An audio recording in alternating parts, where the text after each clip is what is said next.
finding my true voice. The roar of the crowd faded into an eerie silence, and I was left standing alone on the dimly lit stage, my heart pounding louder than any applause.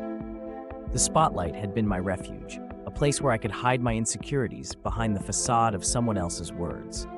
But as the curtain fell, so did the illusion, and the whispers of self-doubt began to creep in, threatening to drown out my true voice. It was in that fragile moment, as I stood amidst the echoes of my own uncertainties, that I realized the stage had never been my true battleground. My real challenge lay in the quiet moments, when the only audience was myself. The journey back to self was not an easy one. Each day presented a new trial, a new shadow to confront. I started small, jotting down thoughts in a journal, each entry a step towards reclaiming my narrative. As I wrote, I began to see patterns, the recurring themes of fear and resilience. Slowly, I allowed myself to feel the weight of my own words, to understand that the whispers of doubt were merely echoes of past fears, not prophecies of future failures.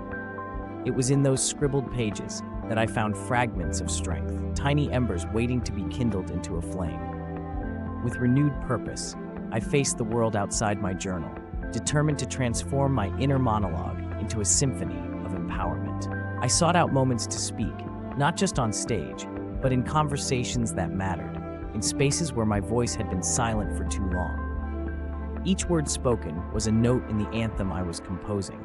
Each challenge met was a crescendo of courage. I surrounded myself with those who saw the value in my voice, who amplified its power rather than overshadowed it with their own. The lesson, I realized, was in understanding that the true spotlight is the one we shine on ourselves. It's in recognizing that our voices carry the power to ignite change, to turn whispers of doubt into songs of triumph. As I shared my story, I discovered that my journey was not just mine to own. It was a beacon for others, a reminder that even in the quietest moments, our voices can roar with the strength of resilience.